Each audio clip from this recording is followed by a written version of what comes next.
first red pepper. Bindweed. Bindweed in the garden. Are you ready to order your autumn and winter flipping garlic and onion sets? No, I'm absolutely not. I also need some advice on when my jalapenos are going to be ready, if you don't mind. But anyway, it's Friday night in the greenhouse with wine, because that's what I do on a Friday evening.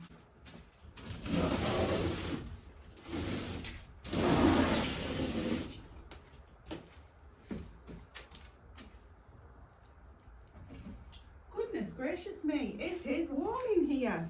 What a difference. Welcome to Friday in the greenhouse.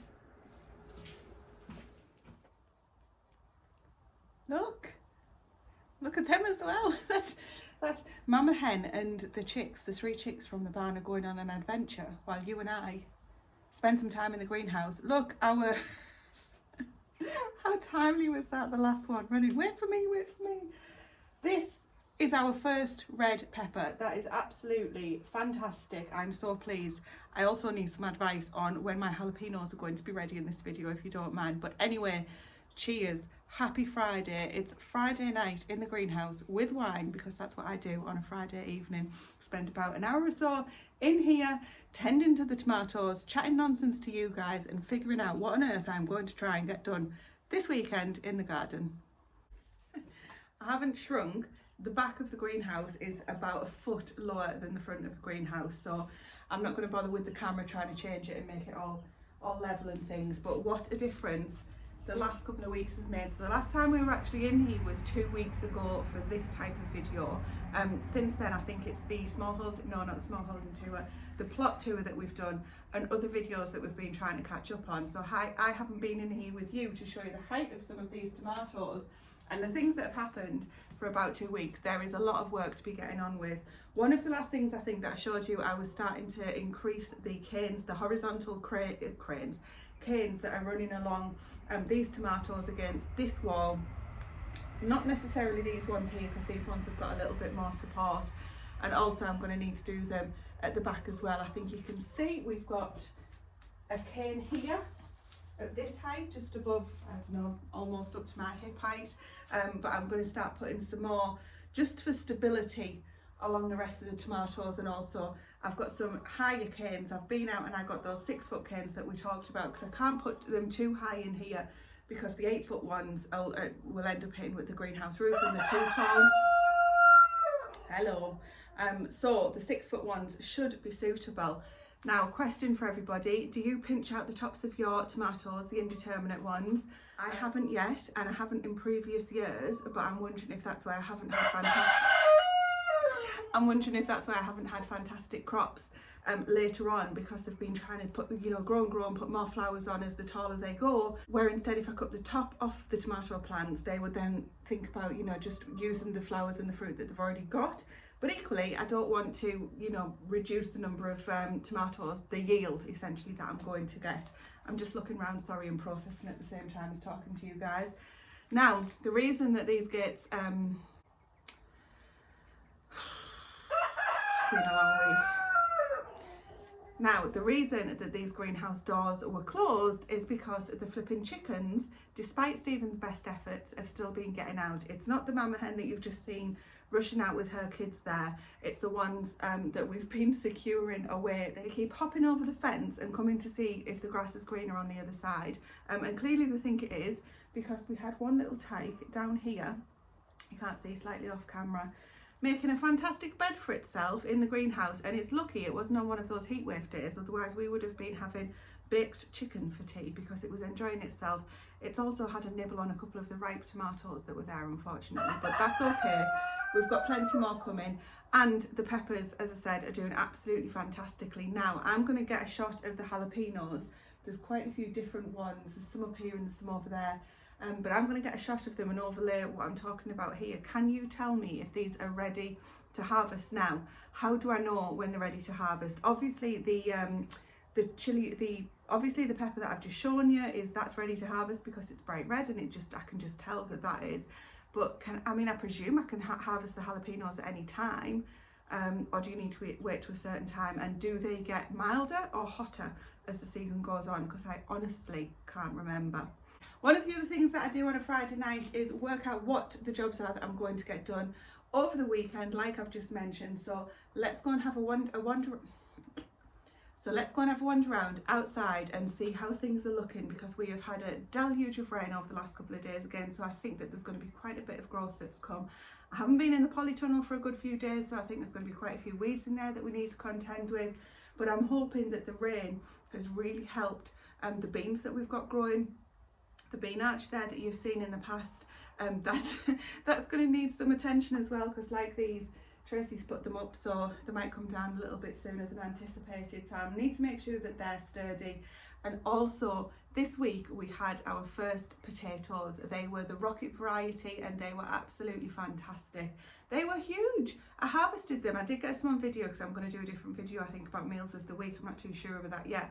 So I did get some footage of harvesting them, and I was expecting, you know, little salad potatoes. They were absolutely ginormous for what I was expecting. So we didn't need anywhere near as many as I harvested. So that's going to do us another meal or so as well. I literally boiled these ones. I used to hate the thought of boiled potatoes as a kid, isn't that funny? Boiled potatoes, added a little bit of mint and a little bit of butter. Absolutely divine. Sprinkled a little bit of salt on them, and they were a meal in themselves, to be quite honest. We only had a couple, but that's all you needed. They were really filling and absolutely beautiful. Anyway, let's go have a look around. Literally inside the gate I've got a bucket of compost. I've reached over the gate and popped that there just so the chickens don't get into it and scratched it everywhere, because I need to run that over to the compost bins, which are just over yonder there, but I was in the middle of feeding the animals, so I shall get to that in a moment. I tend to do that. I've got a bucket just from the that I bring from the barn and put it in the kitchen. All of the kitchen scraps just go in there. Anything that's not going to go to the pigs, I don't think they'd be too happy with the broad bean skins. Anything that doesn't go to the pigs comes in a bucket and goes into the compost, and generally that's somebody's job to sort of run that over. I just brought it out on the way out to feed all of the animals. So as I say, making sure that we're making next year's compost to keep the garden going. Actually, that leads me on nicely to what a problem I've been having. Thank you everybody for telling me about what's this weed that I kind of asked without realising what the answer was going to be. My goodness me, bindweed in the garden, and I didn't realise until I was in the middle of replying to somebody's comment where it's come from. So in these beds here, we topped these up with compost that came in, which was the whole purpose of bringing the compost in, was for these beds. So if you remember rightly, these beds are brand new to us this year. Oh, I've just noticed the flowers on these. They're also brand new. How fantastic. Sorry, I digress.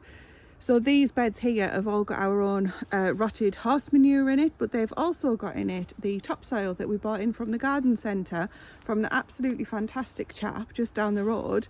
And I assume, well, I don't assume, I could put a bet on it, that he didn't know that his compost has definitely contained bindweed, because it's only the beds that we've put his compost on that's had this weed. So I'm absolutely devastated. I mean, that's a slight exaggeration, because, you know, it's not something that we can't get on top of. Thankfully, I know the beds that it is restricted to or contained to, and I'm going to make sure that when we see it coming through, after you guys have said, you know, you need to make sure that you get every single bit out of it, don't leave any of the root in the soil, then we're going to basically take the compost out that's around it. So it's not just pulling the root out, we're going to take the compost out as well. But yeah, what an absolute pain in the backside that is. I couldn't quite believe it when you said. I thought bindweed was, I guess it's young, the stuff that we've had. There's probably some in here now. That's one of the jobs, priority job for the weekend, needless to say. But I guess it's young because it was really sort of spindly and quite easy to get out when I was working in these beds. But I guess if you don't notice it, or if you don't get to it in time, that's when it takes over and strangles everything. So yeah, really disappointed. So this weekend, let's start thinking about the jobs. There's a few more weeds that I need to get out of this bed. I mean, where have these come from? Is this the feverfew, or is this an oxeye daisy or pineapple weed? Because apparently I transplanted this plant here that's not actually looking too healthy anyway, that did have white petals on it. So I thought it was the feverfew that I had sown a long time ago, but apparently it might not be. It might be pineapple weed. I've been harvesting the wrong plant. Anyway, so job for this weekend, as I say, getting this bed. Now that I've this patch here, excuse the wine hand, this patch here had the broad beans in. Some of those plants have come out. There's more to harvest, as you can see. I am leaving some of them. Clearly not this one. Thank you, woodlouse. I found them. It was actually woodlouse or woodlice even that was in that one, but there's some of them I'm leaving for the seeds. These are the super aquadulce variety. Some of them are a lot younger, so they're a lot smaller. I will let those grow and we will eat those.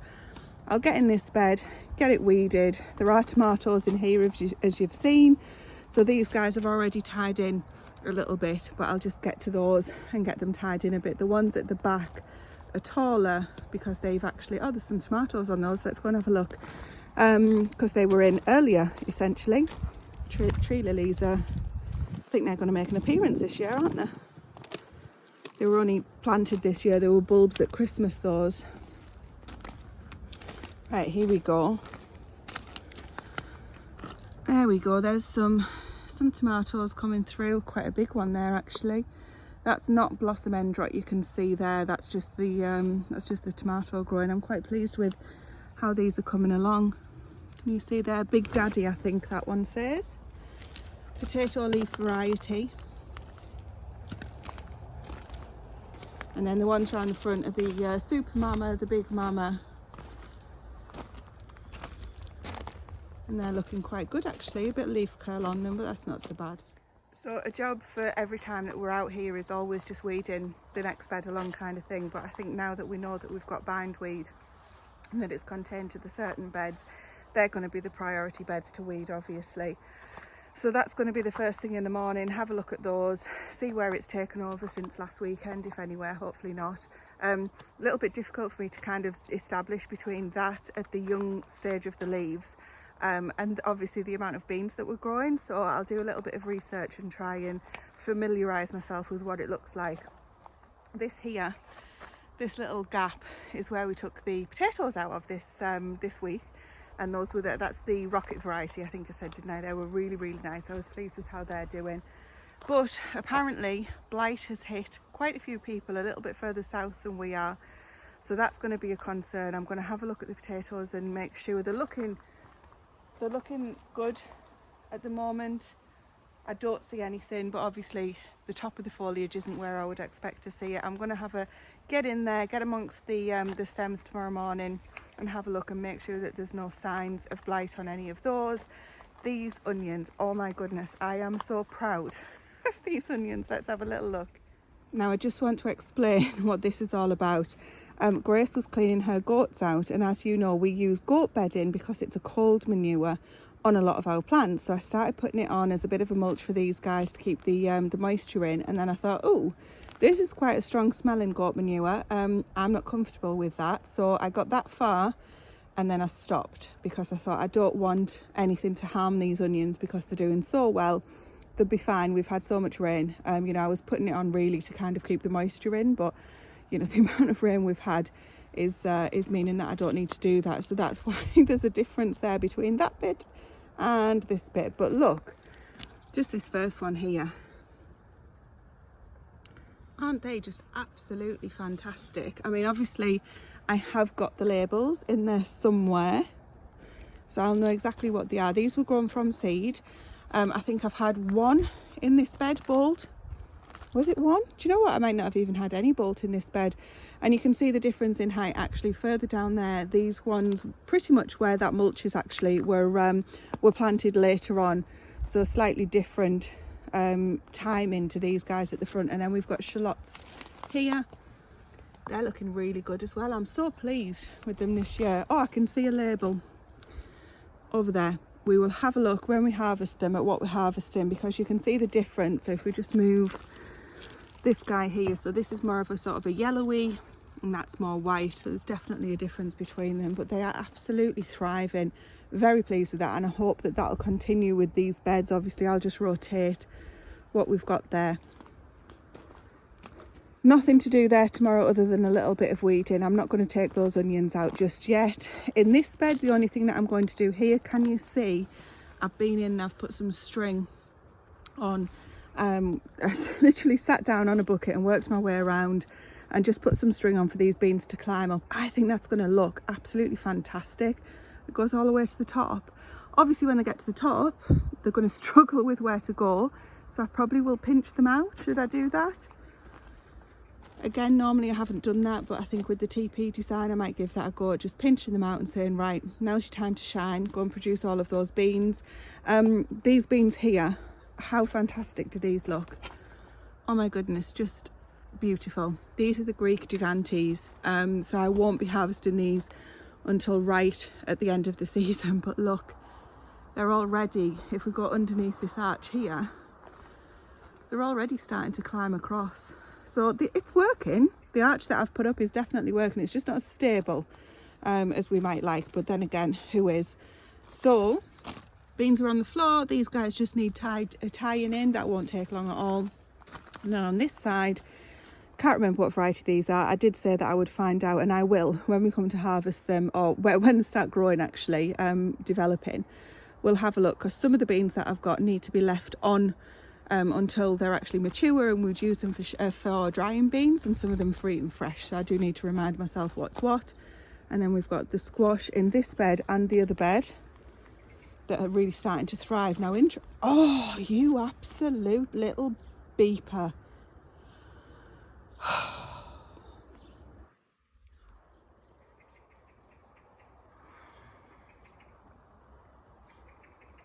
He's had a right fun time, look.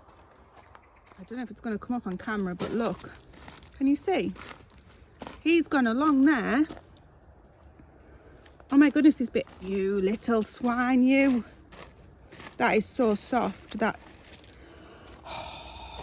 I tell you what, mister, you were lucky the boys weren't out.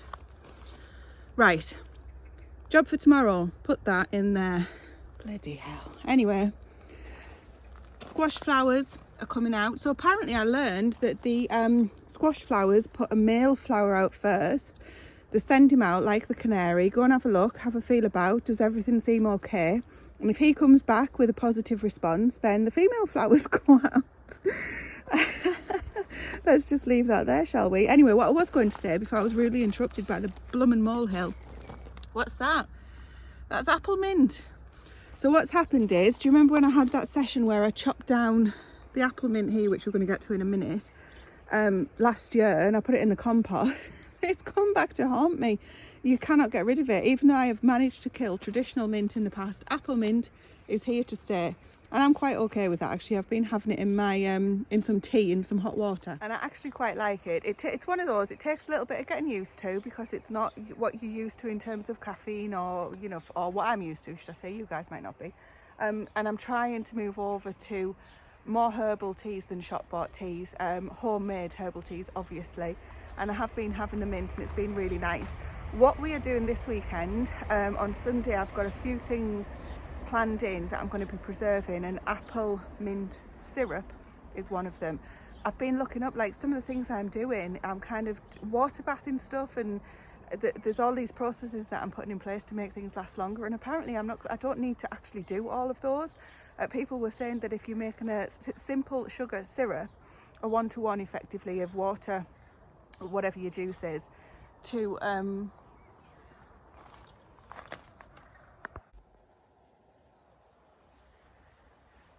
he's back.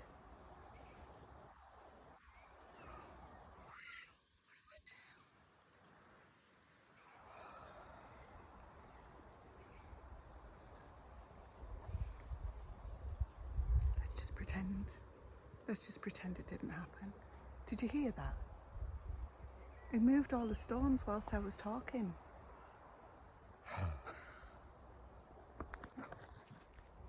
What was I even saying?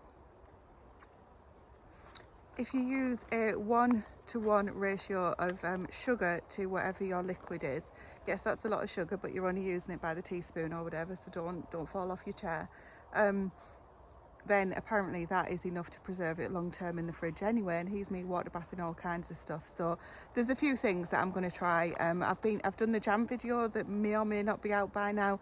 There's a few more of those kind of videos to come for people that are more interested in just the preserving side or just the cooking side.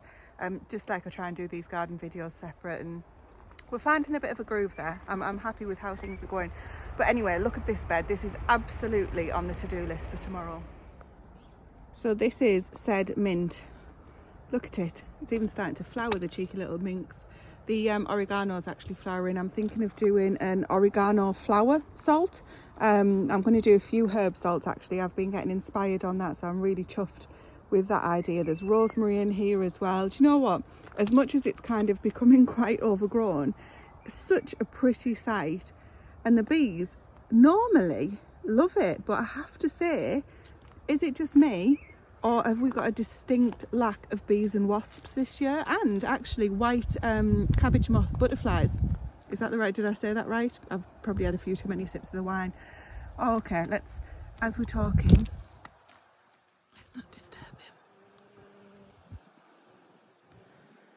But normally, in a normal year, these are literally laden with bees. I mean, are we just not there yet because this year's been a little bit behind, or quite a lot behind? But it's a little bit worrying, even when we've been harvesting these raspberries behind us. So there's some more ready to harvest. Can you? Beautiful. Look at these. That's just after a couple of days. We've just been in here and harvested these. But my point being, normally when I'm harvesting these raspberries, I'm literally ducking and diving from the amount of wasps that are also wanting to be on them. It's good in a way because me and wasps just can't seem to get on. But yeah, I mean, it's really sad that we just literally don't seem to be seeing as many bees this year at all. Certainly not here anyway. I don't know if everybody else is experiencing the same thing. So definitely on that list tomorrow is to get that apple mint chopped down. I'm going to put it in my big long, you know, that tube air dryer that I've got that I can hang up. I'm going to hang that up in the greenhouse, get all of it in there because it's far too big for all of the other herbs that I've got, because I don't have those in, you know, the vast quantities that we've got that mint. But also the mint, if we just spin round to it, there's too much of it to put in the dehydrator, and to be honest, it's a bit of a waste of electricity doing that. So I'm going to get all of that mint put in there. I'm actually going to take out some of those borage plants because, as always, they've taken over a little bit more than I would like. They are absolute thugs, a bit like Jerusalem artichokes. There's also quite a few things that we need to harvest tomorrow. Gooseberries along here, they've already turned purple. I'm like, we haven't had summer yet. How can you be turning purple? The other thing actually is I had the email off the usual seed companies. Are you ready to order your autumn and winter flipping garlic and onion sets? No, I'm absolutely not. I'm waiting for summer. I mean, I know I've been complaining that some days are too hot, but it's like, I don't know where I'm at, so how the heck are the plants going to know where they're at? Okay, I'll stop. Let's have a look at this bed. The squash in these containers seem to be doing quite well. Courgettes are coming on. We've got a little one starting to form there. This, obviously, the yellowing of these leaves, I would say I'd take them off, but there would be no leaves left, so I'll selectively take them off.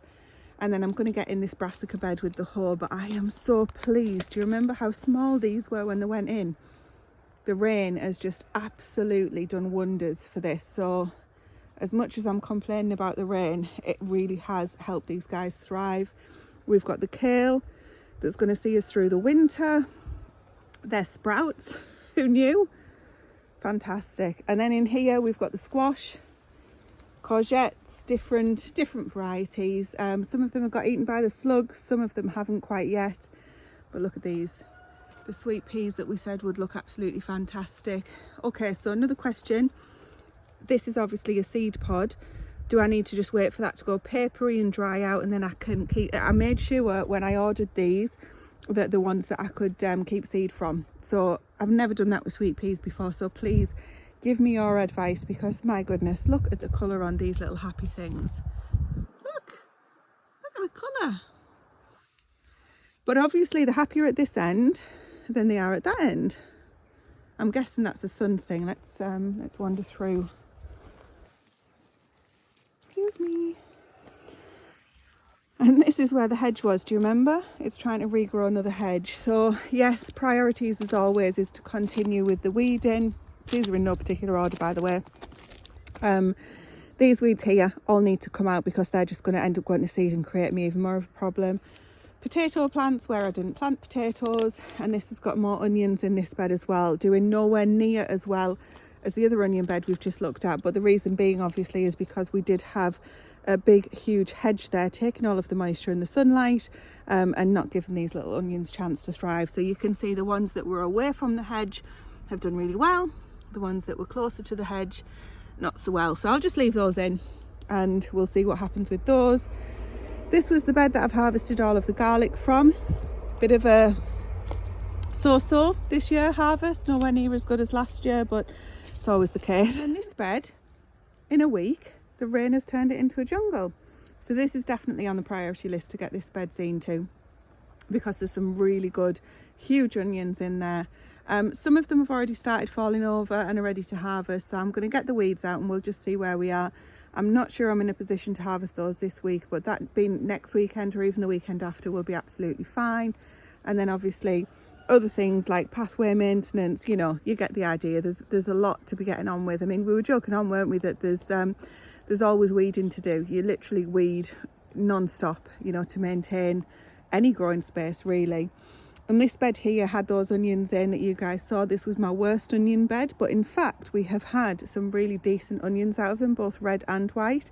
So this is ready to receive winter brassicas.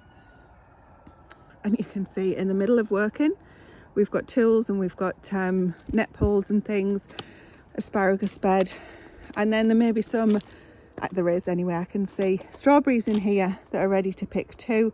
So at some point we need to come out and get a big harvest of everything done, not just of the strawberries but of everything that needs harvesting. I'll take you down and show you in a minute the black currants. This bed here, the last of the rhubarb will be harvested, and the rain has done these red cabbages absolutely fantastically. Was that even proper English, Tracy? And then we've got the black carlin peas have done really well, so they were direct sown. And then unfortunately, oh, we've got two, three red carlin peas. But that's okay, I can work around that. I'll get some other things sown there. But what I wanted to show you, oh, hello. Okay, what's this?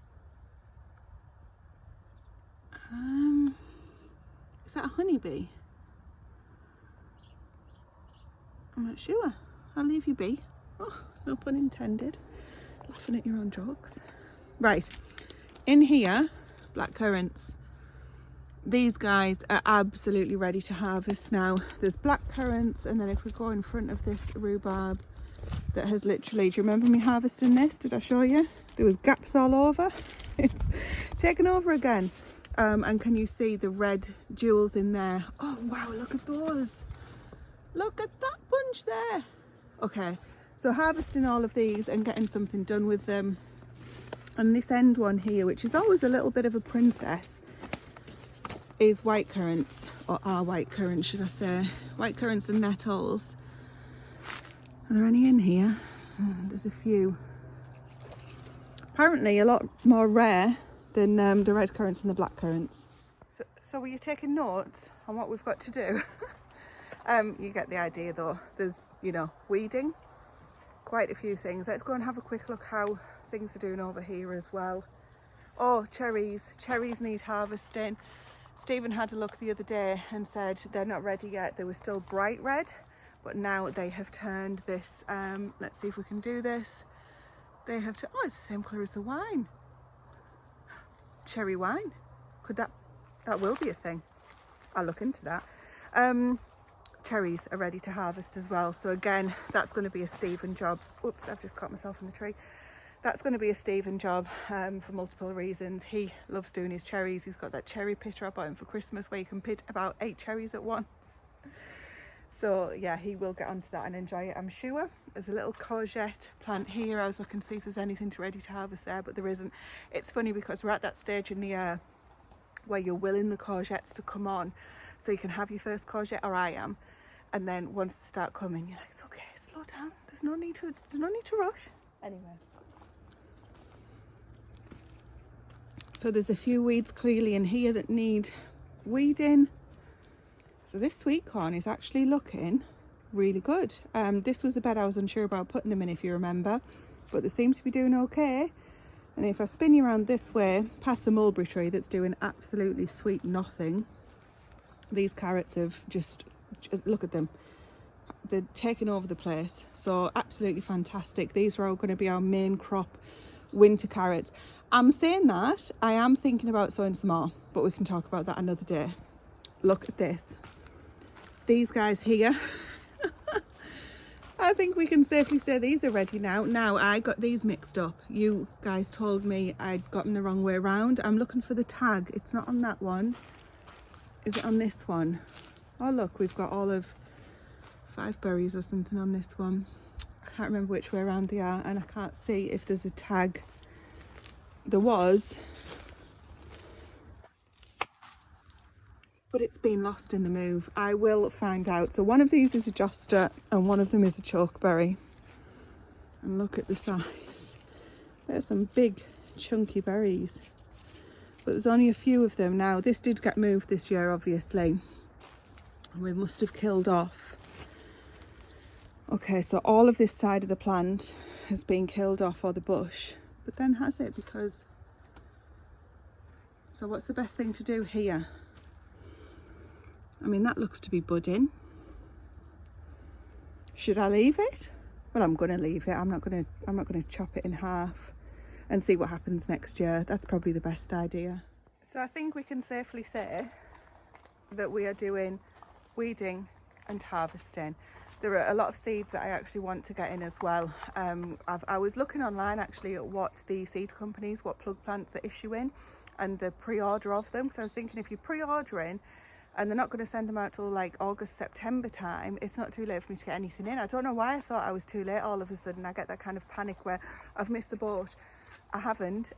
So middle of July, I'm going to be getting in a lot more of the brassicas and things that'll see us over and into next year.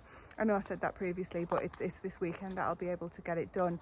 That brassica bed, those are brassicas in that bed.